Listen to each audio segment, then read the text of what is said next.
Ukichanganyika na wale banki watakupoteza.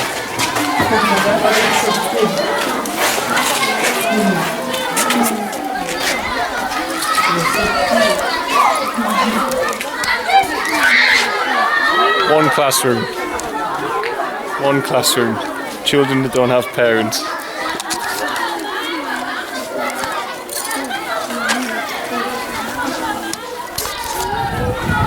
Gives you an idea how big the problem is, I think.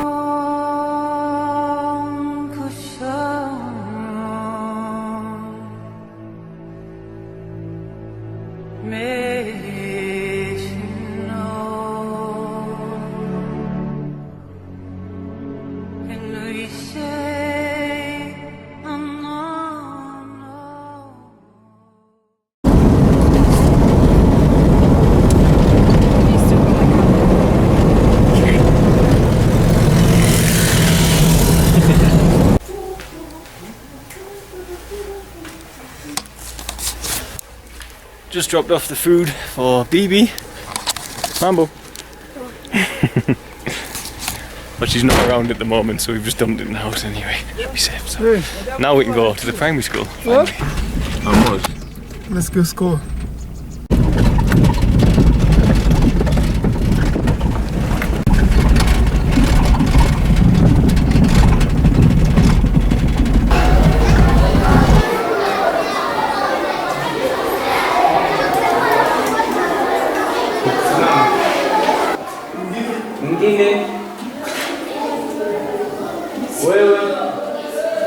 Wewe hebu simama na wewe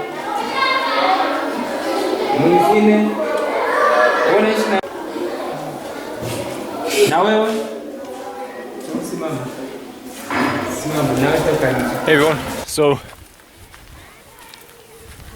just at Miwaleni Primary School, and I love Miwaleni. It's a really, really beautiful place. The village is pretty much part of it's in the rainforest and part of it's out of the rainforest, and it's just beautiful. I'll show you now. So hold on, let me show you first.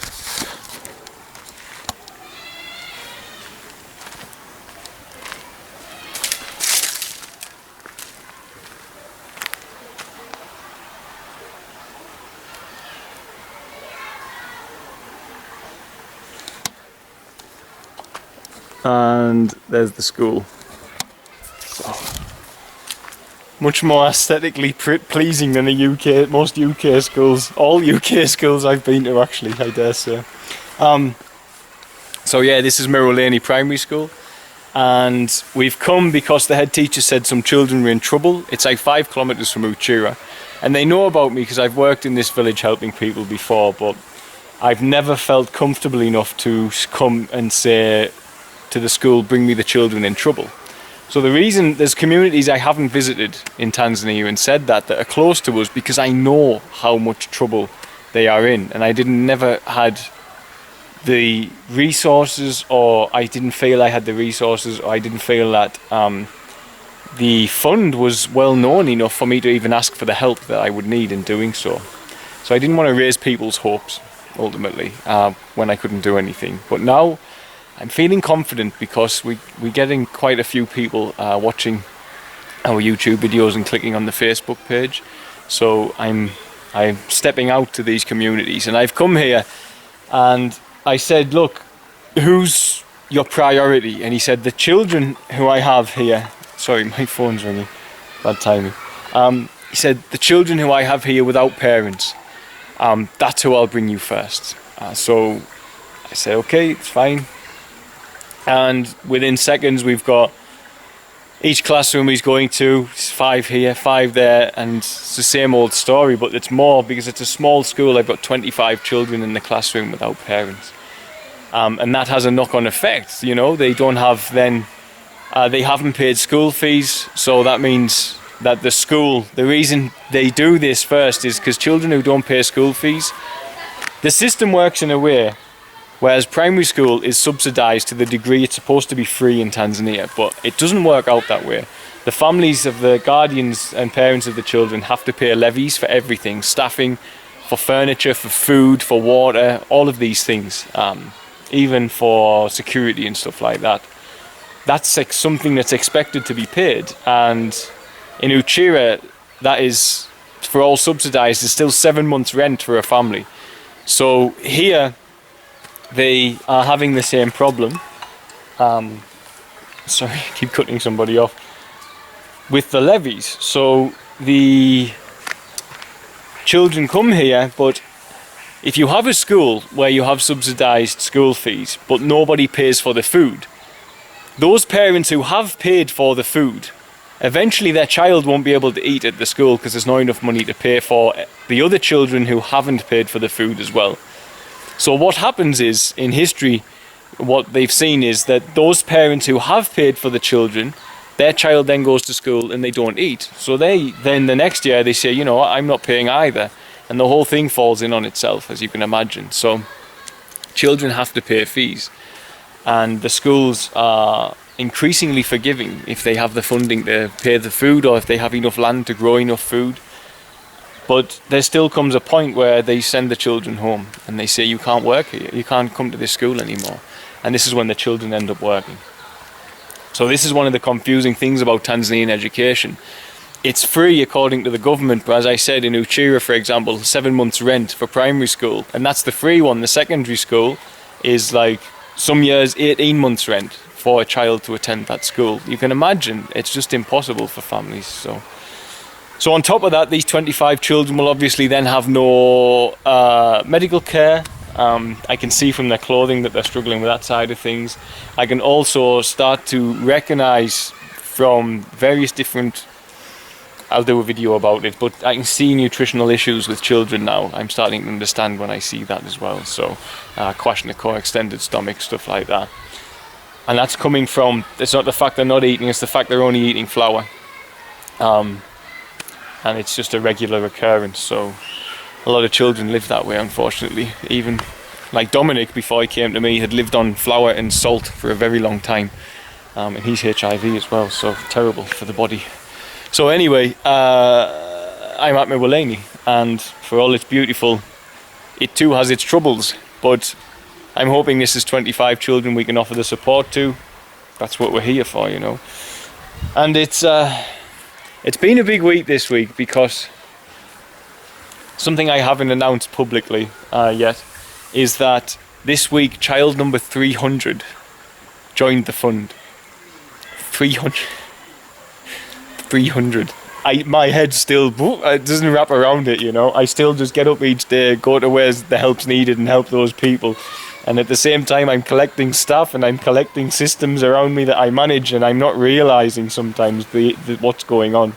So 300's it's a big number, yeah. But that's what I came here to do. That I came here. I said, let me help to make the lives of these children easier. I said that to the universe. I said, give me the tools I need and I'll do it. I'll give my life to that purpose. I'm quite happy to do that. In fact, I'm happier to do that than anything else, is what I said. And 300 children in just under 2 years now finding support.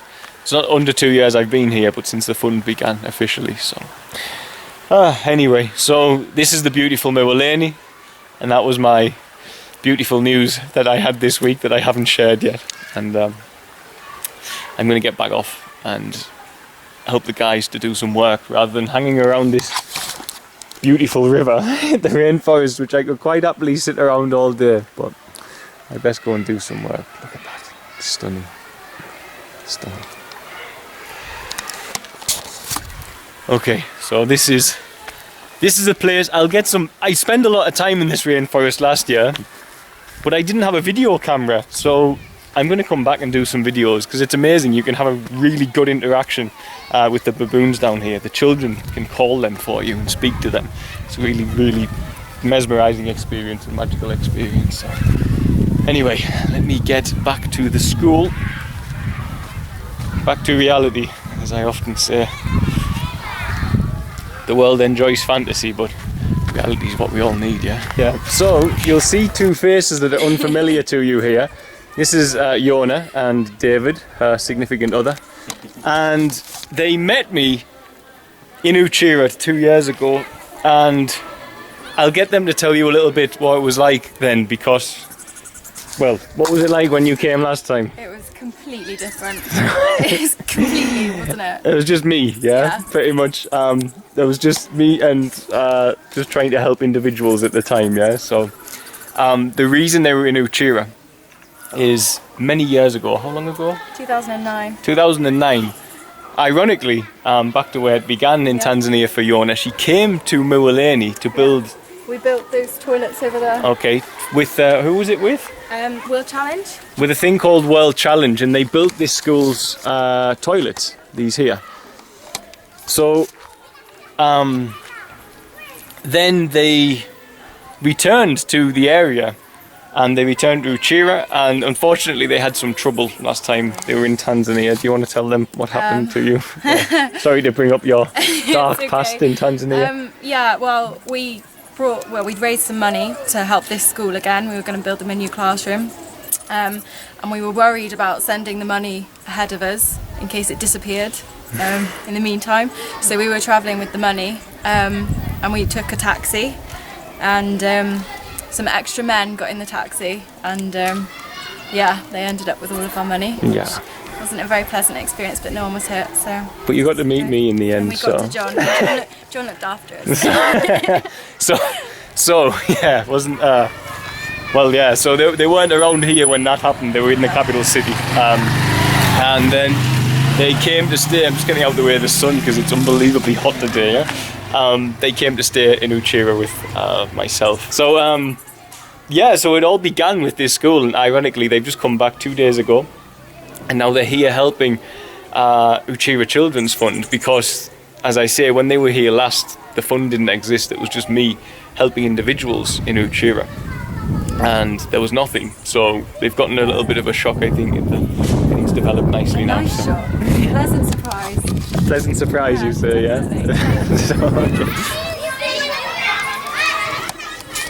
So this young lady has just told us that she lives with her grandmother, and her father's working away trying to make money.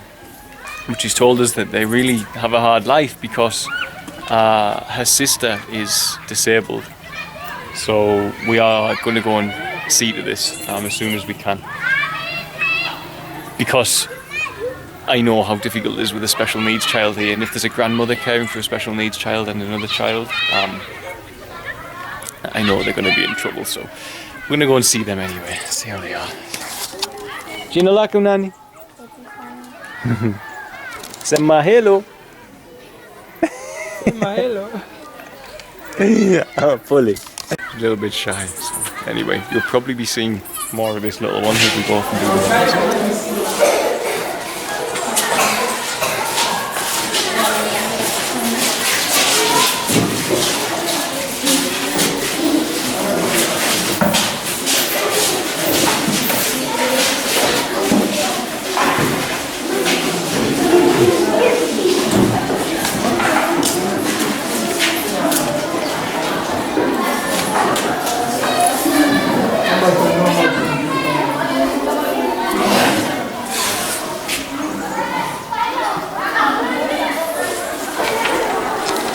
So this is Hamis. Sema hello. So, enjoy. Hamis has been a bit of a reminder for us. Okay, Sandy.